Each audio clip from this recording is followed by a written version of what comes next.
Bismillah ar-Rahman ar-Rahim. Assalamu alaikum wa rahmatullah. Recently, we uploaded a video about what is like an addiction by Wahhabists and Salafis, that whenever we try to make an argument based on Qur'an by presenting different ayat of Qur'an implying certain topics like tawassul, wilayat takwiniya, isma, ilm al-ghayb, istighatha, and so on and so forth, they try to counter it by simply asking, where is it explicitly mentioned in Qur'an? In other words, they try to make a man-made principle that whatever is directly mentioned in Qur'an is valid, otherwise it's not. Well, to point out the grave consequences of this principle, we said that Rasulullah lived 13 years in Mecca, and during Mecca period, the Muslims followed Rasulullah and made a lot of sacrifice in the path of Islam, despite the fact that not even once the name of Rasulullah explicitly mentioned in Qur'an. That's the whole point. Interestingly, instead of Wahhabists and Salafists, our clip was subjected to a lot of hate and gaslighting by a group of people who claim to be true followers of Ahlul Bayt alayhim salam and claim to be reformists of Shia. Well, putting all of the mockery aside, all the so-called refutation can be summarized in 2 points. The first one is that Rasulullah's name was indeed mentioned in Qur'an by terms like Yaayyuhal-muddaththir, Yaayyuhal-muddaththir, Taha, Yasin, and so on and so forth. By hearing this, I sadly realized that they didn't even understand what I was trying to say. That clip wasn't meant to say that the Muslims didn't know Rasulullah and they followed him. Who would say that? Who would even think about this? No.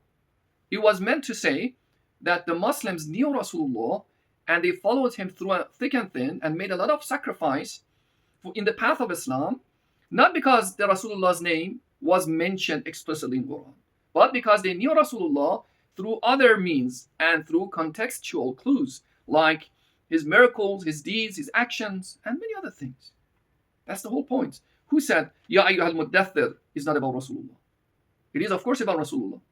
And it is implying Rasulullah is the Prophet of Allah subhanahu wa ta'ala. Exactly what I try to say.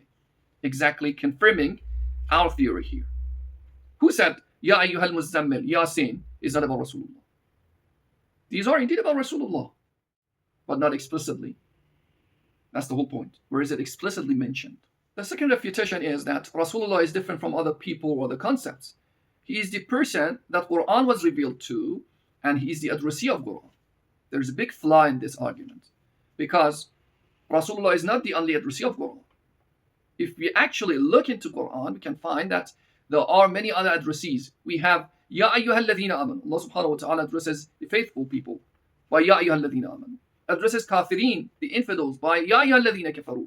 Addresses the people in general by Ya ayyuhan-nas, or even addresses humans, Ya ayyuhal-insan.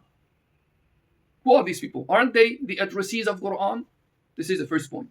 Secondly, Quran is beyond space and time. That's the miracle aspect of this noble book.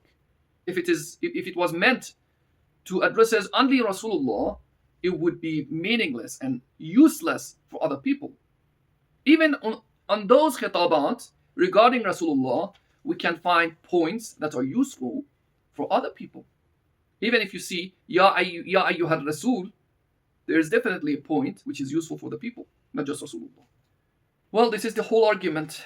I pass the judgment to you, dear audience. If you find it useful and informative, don't forget to like and subscribe.